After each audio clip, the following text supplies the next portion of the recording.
Ron Brooks, Champ Ron, coming to you live here on the Wisdom app on a a Thursday.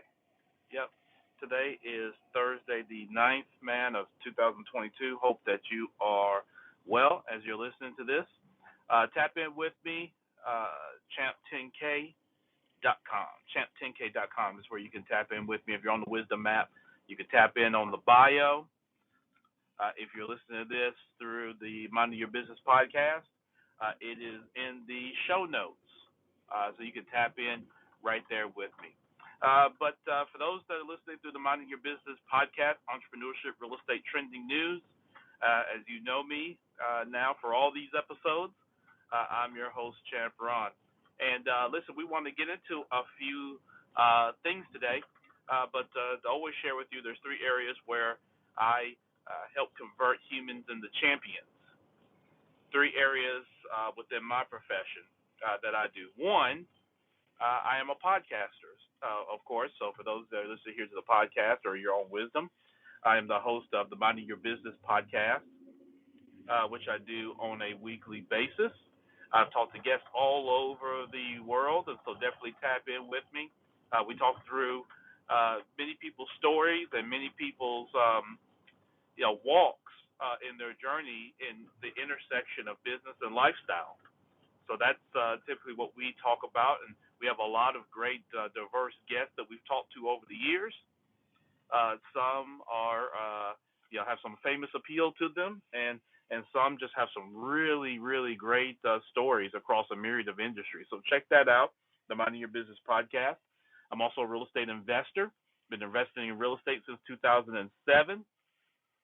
I started buying and holding rental property, and then I've moved to investing in land, which I do today, raw and improved land, and I do some wholesaling and some wholesaling, various real estate strategies. And then the last piece of that, I am a mentor coach as it relates to real estate, and so I'm working with mentees right now. A lot of diversity there, men and women who are interested in launching their real estate business on their terms. And so I help you do that. I do have a course curriculum, and then access to a private Discord on the Discord app where myself and my business partners, we do one-on-one mentorship, again, to help you build your business on your terms. So it's great for people that, whether you want to be a full-time real estate investor, or if you want to be part-time, or if you just want to supplement what you're already doing. We've got a mentee right now that is starting up a really neat nonprofit business in Oklahoma City, and she just wanted seed money, and that was it. She just wanted seed money to come on and kind of help build up her nonprofit as she's getting that off the ground. And so, isn't it great just to get an extra, $3 or $5 or $10,000, to help do that? And so, whatever your aspirations are, we want to help you build and craft and customize your business to your lifestyle as it relates to real estate investing. So I do that. And then last thing, I am the president and CEO of River City Capital here in Memphis, Tennessee. We provide loan capital to Black, Indigenous, and women business owners here in the Memphis, Shelby County area. So, again, you can check that out through my link, or you can go to rivercitycapital.org, and we're very excited about that. We work with some great dynamic partners around providing loan capital. So whether you're starting up a business here in Memphis or you have an existing business, we have a product set and funds available to deploy. And so definitely tap in with me there. So those are the three areas where I really get busy and able to help people. I've got a guest waiting, but give me just a second. I want to go through kind of what's going on. So it's been reported in February, reported by the Department of Labor, and reported, across various respected news channels, including CNBC, that the Consumer Price Index for February rose 7.9%, and that's a year-over-year growth. So that's tracking inflation, and some consumer, just a consumer pricing index. So, what the average consumer is feeling that's coming out of their income. That rose 7.9% year over year.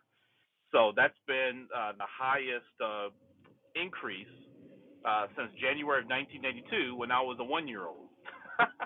So for those of you that were around in 1982 and politically aware, that was when those are early Reagan days where you had an economy that wasn't growing, and you also had some Middle Eastern turmoil that was going on at that time combined. So not much different than today, right? Where what we have with Russia and the Ukraine situation and the impact of that, particularly with Russia being the third largest oil producer in terms of barrels on the planet, essentially. And when you shut that off, of course, the cascading effect is the impact of oil distribution around the world, including the United States, and the subsequent rise then in gas prices, which you've seen not just in the United States, but you've also seen around the world. And while there's been a lot of talk about it in the United States because we're accustomed to certain gas prices, and so when those things increase, for many Americans who don't track this, it comes off as arbitrary. There's an impact, right? And here in Memphis, where inside our core of our city, roughly about 27% of the population lives at or below the poverty line. So when you combine that, that's a nasty brew where it's impacting people. On top of that, of course, you've got food and energy, which are increasing. The core inflation grew 6.4%, according to CNBC, and that's the highest since August of 1982. And so these are things that are impacting people. They're impacting businesses as businesses struggle still to find workers, as there's about 4.8 million available jobs out there, as many people left their jobs in 2021, and there's just been a very slow trickle back there. And businesses are being impacted, both rising costs and then rising wages, as they're having to attract people back to their companies. So with that, I'm going to let my guests come up and see what they got on their mind, and then we're going to continue this thing on. But let's talk about it, what you're feeling out there and what you're seeing. Hey, how you doing? Yeah, there's definitely a lot going on right now. I'm doing pretty good, actually. And I just want to say, man, I'm really glad that you're on here talking about this, because it's not talked about enough. Considering that that's just how we live our lives, as far as the information that's out there and the way we receive it as well through all these media outlets. Because I study the markets every day.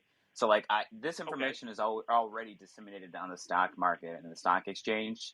And news sources pick up some of this stuff last hand as far as inflation data goes. But this was a catalyst that was expected to happen for quite some time. And up until now, with I personally believe the pandemic expedited these rising interest rates, in addition to the fact that when you had people that were in and out of work, more specifically the type of unemployment, which is what they call structural unemployment in macroeconomics. So structural unemployment is basically changes in the workforce.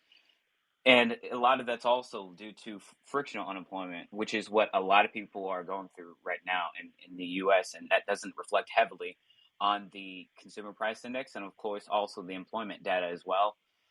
Frictional unemployment is temporary unemployment or being between jobs. And it's basically individuals that are qualified workers with transferable skills. And because people have been, looking for other jobs, they're sourcing out their options accordingly. And some still are frustrated with the fact that they have a degree, but it's virtually, impossible to try to keep a sustainability due to the not only supply constraints, but you also have the fact that workers are not being compensated enough. In addition to that, and that's also causing another push for inflation as well, because you have inflationary pressures with the labor force, because now these companies have to factor in how much more they're going to pay their workers in accordance to how much they're paying for supply and demand. But when there's so much demand and then there's not enough supply, that creates another issue with and of itself as far as pressures go for inflation. So now you have the price-driven inflation based off of the scarcity of supplies, which is creating another issue.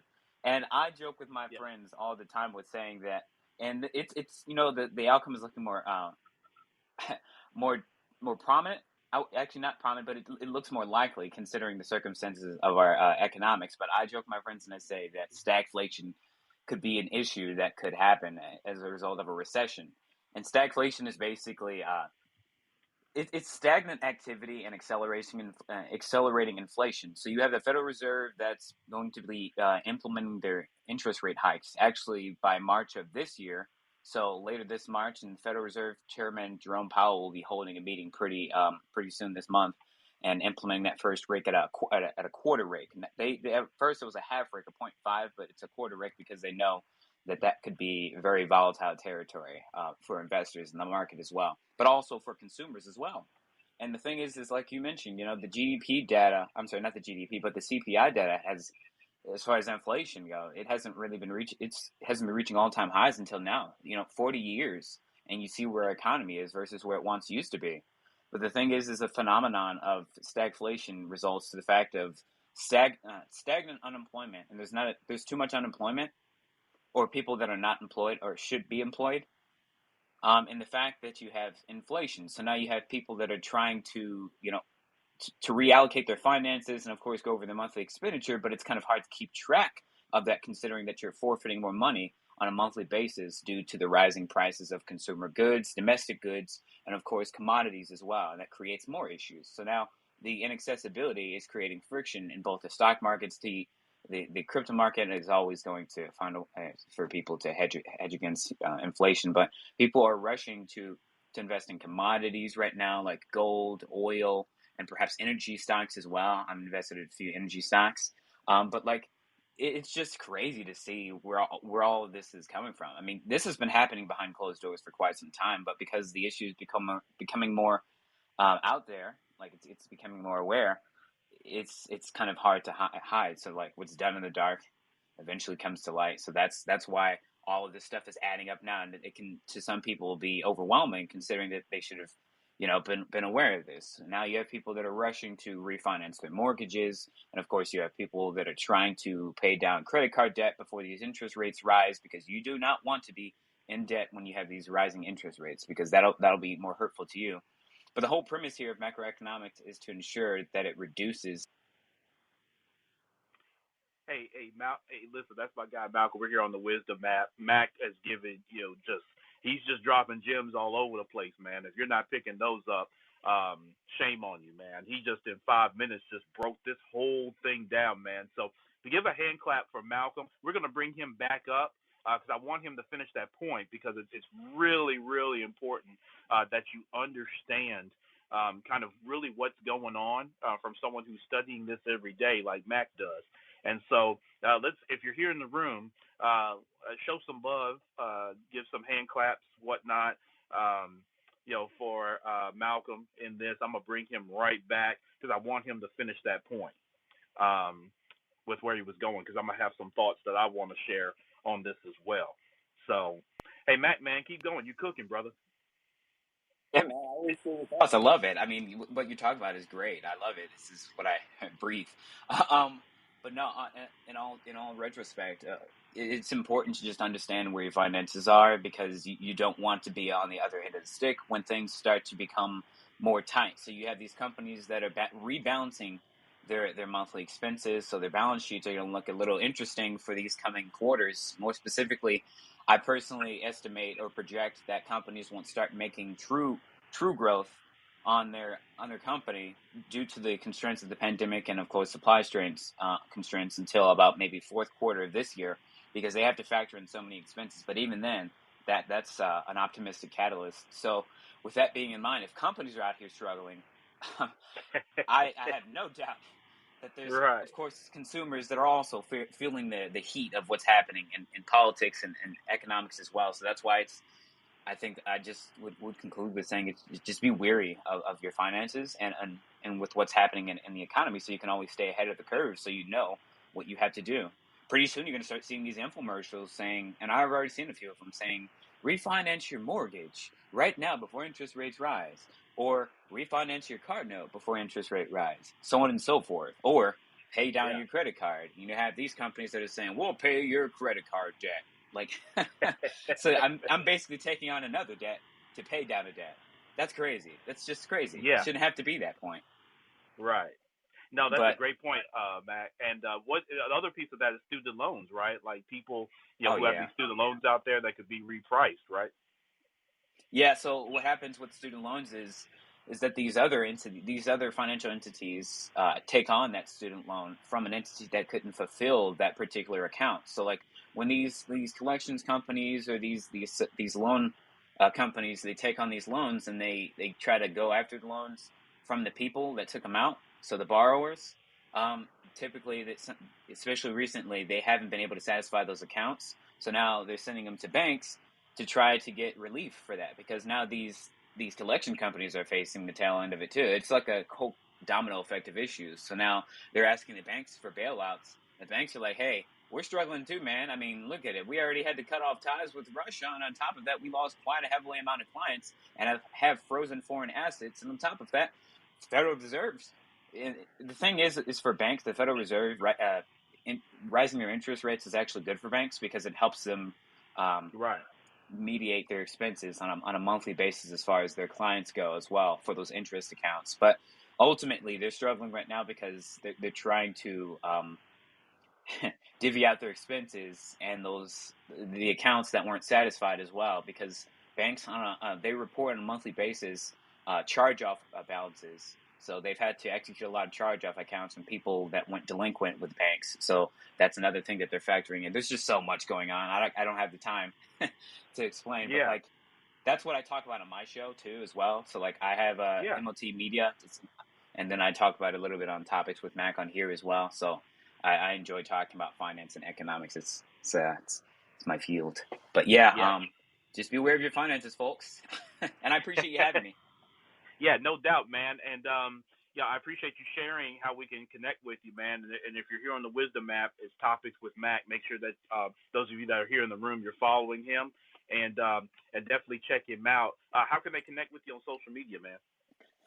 They can connect with me on social media by tapping in on my Wisdom profile if you guys are listening from the Wisdom app, or if you repurpose this audio and you put it somewhere else, you guys can find me on Instagram at malcolm.reese_. In addition to that, there's Twitter, but I don't really use Twitter that often. I need to start using it. But yeah, there's that. I put that out there. So once again, I appreciate you having me. Also, before I go, how's your name pronounced? So Champeron. Champeron. Yep, wow. Yeah. All right. I like that, Champeron. Thank you very much for having me, man. You take care. I look forward to. Yep, absolutely, man. That's my guy, Malcolm, right there. Topic with Mac here on the Wisdom Map. I appreciate him hopping on. Someone who covers this subject profusely on a daily basis, man. So definitely qualified to share those thoughts. And he hit on several really good points that I want to continue to touch on that he set the stage for around this conversation, which is managing your personal finances. So you all know, those of you that do follow me, my wife, and we have 3 daughters. We're here in Memphis, and we're always having to watch. We also have 2 dogs. So we're always having to watch and be mindful of our finances and mindful of not just our spending, but what are our incomes. And so that's something that I want to touch on too. As prices go up for whatever the foreseeable future is, interest rate, and it's interest rate expense too, interest rate cost, not just the rate. Per se by itself, but the cost of the interest, right? Like, how does it get applied to your principal balance on whatever your loan is, whether it's a credit card, a student loan, a mortgage, a car note, whatever it is. What's your interest cost? So look at the rate, but then also look at your amortization schedules on things. And if your debt gets repriced, then you've got to make sure that you're also looking at what's the cost of having that credit. And that's why you have that drive to want to refinance. It's actually a very prudent move in this current environment, because we don't know where this is going. In the United States of America, right now we've got $4 gas all the way around on 87 octane. Most of us haven't seen that in our, but let's just say this thing creeps up and it doubles. Let's just say we start getting to $7, $8 a gallon for gasoline. We're not used to that here in America, and so what are you going to do? And for many of us, there's only so many cuts we can make, right, to our expenses and to save. And so, in a rising cost environment, you're not always going to be able or have the luxury to um, you're not always going to be able to do that. So, what you're going to have to do, and I spoke about this earlier, this is where I'm helping people specifically when it comes to real estate with the Property Champs mentorship course. Um, the reason people are getting in it, if they're interested in being a real estate investor in some form or fashion, it's a great way to boost your income and to add um, additional what people like to refer to as streams of income, but just additional incomes, period, whether it's a stream or not. um, you need to add additional income, right? And so if you're working a job, um, you're sort of on fixed income unless you're get paid by the hour, and you have the opportunity to increase your hours. That's an opportunity for you to trade in time for money, right? That's okay, but that's not sustainable, right? It's not sustainable to simply just trade in time for money. What you want to be able to do is start, creating an opportunity where you've got assets, right? And assets can do the work. They become like your little bots that work for you, right? And so that's what I teach and from a real estate standpoint and how to build that on your own terms. But with what's going on, and Mac just spoke to it beautifully, with your personal finances, you want to always be taking a look at that. Don't shove that aside at all. You need to be looking at that on a consistent basis. Look at your spending. Look at those subscriptions that you signed up for, right? You've got all these little subscription TV apps and stuff like that. You've got all the Amazon charges and subscriptions and things like that. They're apps that can help you with managing that type of stuff, right? Go through your bank statement, look at where you're spending, how you're spending it, things like that, and look at and scrutinize that. At the same time, look at incomes, right? So if you're working a job right now, let's just say you're making $80,000 a year, and you're working a job, right? And you're making pretty decent money for your market, unless you live on the coast. But if you're living more in middle America, whatever, and you don't have a huge family, $80,000 is not bad. But in a rising cost environment, you're getting squeezed a lot more. And so, look at, are there opportunities and ways for you to increase or add additional income? Because let's just say you're an $80,000 earner, but you're on salary, so you really don't have the opportunity to increase your income. At least not immediate at your job, unless you get some sort of promotion. And depending on your company, good luck with that. Um, but so your thing is look at it, what if you could add and supplement your income? So if you added, let's just say, even if you added $3,000 a month, $2,000 or $3,000 a month to your income by real estate, by starting an online business, by starting a consulting business, well, whatever it is that kind of fits your passion, kind of fits your scope and your time commitment, that sort of thing. If you could do that, now you boost your income from 80,000 a year to say 100,000 a year, 110,000 a year. All right. So now, if you're increasing your income ahead of inflation, because if inflation continues at the rate that it continues, um, that's where you're going to feel that, unless you have a way to kind of both increase your income as well as manage or increase or reduce your expenses. Now, one of the things that's interesting, and this came from CNBC, from the article, and Mac earlier, he touched on this a little bit, but I want to expound. Even though you've got the increase in inflation on kind of food and energy expenses, and then of course gas, you saw a flattening out in February of vehicle costs. Because remember, during the pandemic, particularly this latter part of the pandemic through the 2021, you saw this stark increase in used car prices, especially. I mean, new cars, some, but used cars jumped up exponentially, man. I mean, Right now, through September of 2021, per CNBC, um, used car costs are still up 41.2% over last year. So year over year, they're up 41.2%. However, for the month of February, uh, there was actually a slight decline, a 0.2% decline in used car and used truck prices. And this was in the month of February of 2022. So what you're starting to see that continues to be a trend. Of course, 1 month isn't a trend, right? But if you start to see a trend with a reduction in used car prices, that's going to be very interesting considering what we're seeing across the board in other areas. So that'll be something to keep our eyes out on because, again, through this latter part of the pandemic, um, going and buying a used car, right, has been something where you've just seen the prices, just skyrocket because it goes back to something Matt talked about.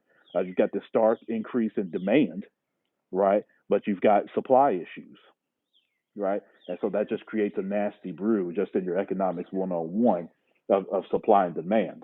But this is a very interesting topic with what's going on, and one of the points I want to drive home is this is not just a United States problem. Okay, so oftentimes we look at things from a very micro level, but this is not just a United States problem. If you go into some of the European countries, how about going to Venezuela and buying gas right now? If you think gas is high here, right, go to some of these other countries where um, it's really wild, and the lifestyles that are associated are different as a result of many of those things. The policymakers in some of these other countries operate in a total different scope. Um, so that's one thing I want to have everybody keep in mind is that this is not just a United States issue. There are a lot of countries, there are a lot of companies that do business with Russia, right? So think about this, and Matt talked about this a little bit. If you have a company that was doing business with Russia in whatever capacity, and now that's been frozen, right? Because the United States government has decided to use any interaction, any business, any transactions as it deals with Russia. Well, for some companies, that's a pretty sized uh, piece of their portfolio, or it could be a recent project that they're working through that they've put a lot of resources and time into that now has been halted, right? And so then there's a cascading impact that can have um, on the company, on the vendors who work with that company on a day-to-day basis, on the surrounding communities that company is residing in, and then the people that work for the company, right? So there's a lot of impact. Russia has their tentacles tied in a lot of different areas. One, as I mentioned, being the third largest oil producer by barrel in the world right now. So again, you freeze that, you start cutting that off. There's some banks that have investments tied to Russia, right, and the Russian economy. And so all these things have an impact, right? And so it's going to be very interesting as we go into the summer months, right, which are typically, times of more travel in the past. Certainly pre-pandemic, there was a lot more kind of consumer-based travel. It'll be interesting to see what travel does here over the next, several months through the rest of this year. And then as we see these prices go up and we get towards Memorial Day, right, in May, what does Memorial Day look like? Typically, it's a big travel weekend around Memorial Day in May. Well, what does that look like in spike ups in gas prices and expenses and things like that? Booking hotels, trips, things like that. Particularly with those with income challenges, right? So looks like we got Matt coming back up, man. I want to hear some more. I like hearing from Matt because he cooks with these type of things and he looks at it every day. And so, man, let's have him come back up. Matt, you're back, man. Yeah, man, with this kind of topic, man, 5 minutes doesn't do it. Yeah, Because man. Yeah, there's hey, like we'll keep bringing you up, man. so much to talk about with everything that's happening, and you were definitely touching on some vital points here.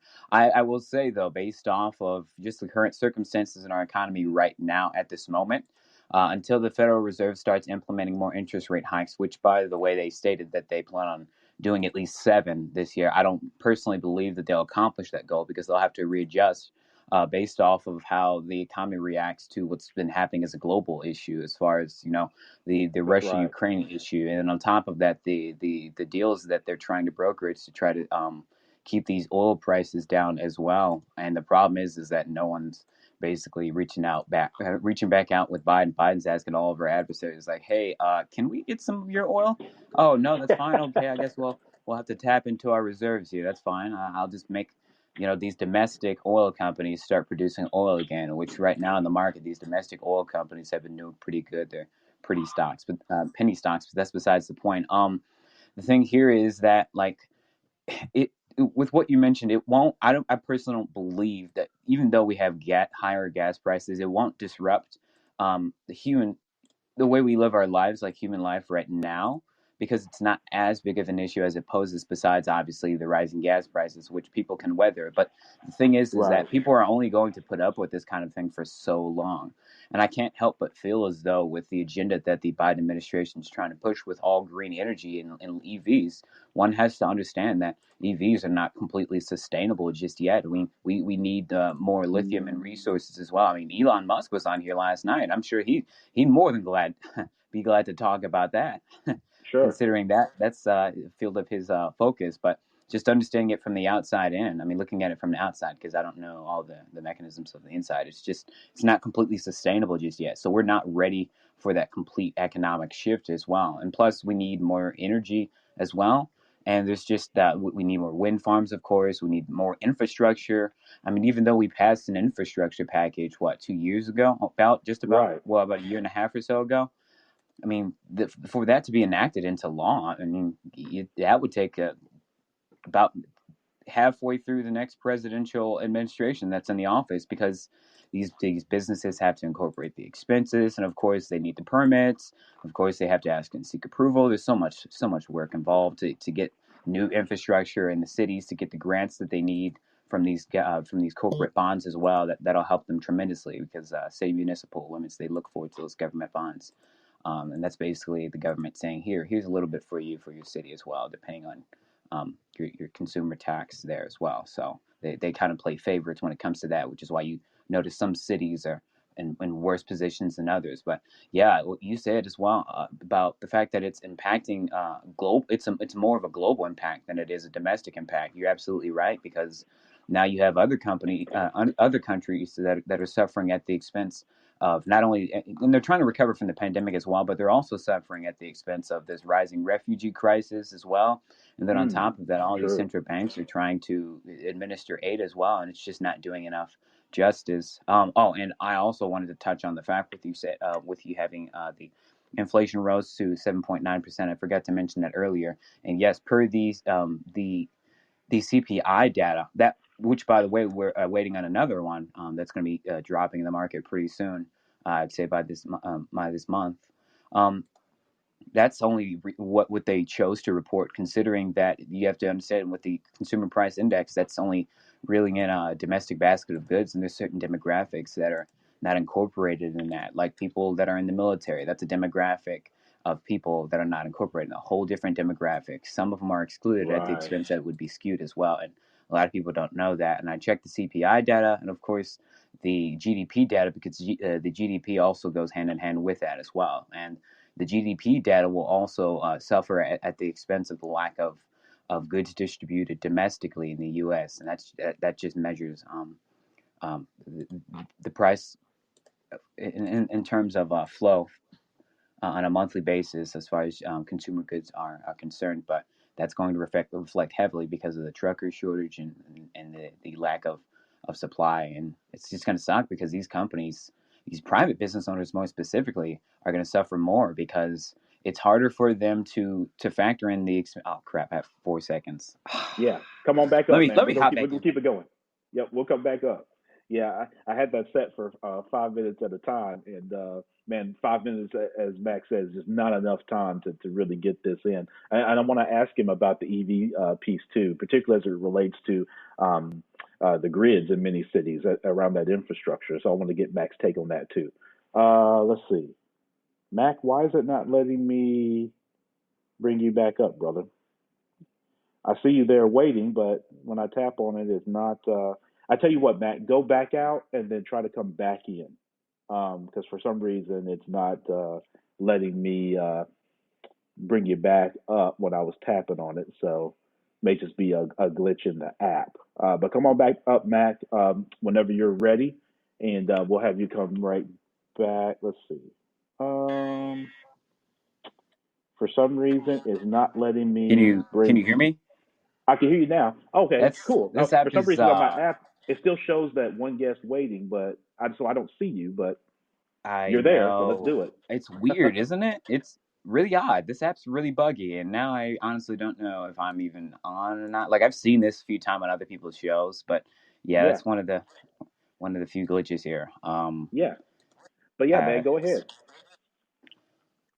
you'd mentioned that you had a question that you wanted me to. Yeah. So around EV, so when you look at the infrastructure in many, of course, like major cities, there's a lot of left to be desired, right, in terms of upgrading the infrastructure. And so that would be, it'd be a question I'd cascade to Elon as well if I were talking with him. It would be the thought from a long-term prognosis on, what do we see, energy grids in many of these cities. For example, here in Memphis, we had a pretty minor ice storm in February, but for some people, they had power knocked out for 2 weeks. Right? And so I'm curious as there's an increase in EV usage from electric vehicles and things like that. What's the prognosis or thought around how we continue to upgrade infrastructure to support it? What are your thoughts there?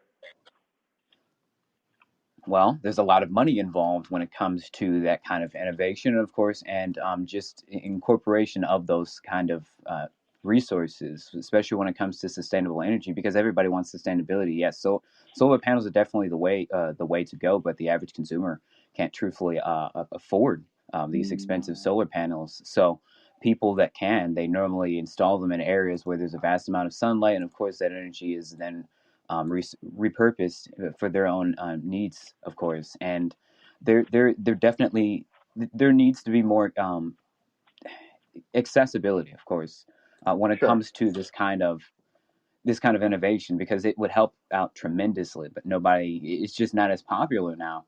Well, I mean, it's popular now. It's just not as easily acquired. And once they make it more Mm, accessible, there will be a greater adoption of EVs, of course. And of course, you have also these charging networks for which there's only about, maybe I would say in the U.S. Probably last time I read, I think 7,500 in the U.S. But the great okay. thing here is that what'll help push out the EV initiative is when these third-party energy providers, EVgo to be one of them, that's their ticker name, EVGO. Um, they're planning to expand on third-party um, these electric chargers for EVs, because all these EV manufacturers out here are going to start. Well, these general combustion engine manufacturers out here are going to start converting to EVs. General Motors being one of them by the year 2035. And so, in order to make it more accessible, so people don't feel as though it's too harsh on the wallet, or there's not enough incentive in it, they're going to eventually adopt a greater EV network, which will happen relatively soon.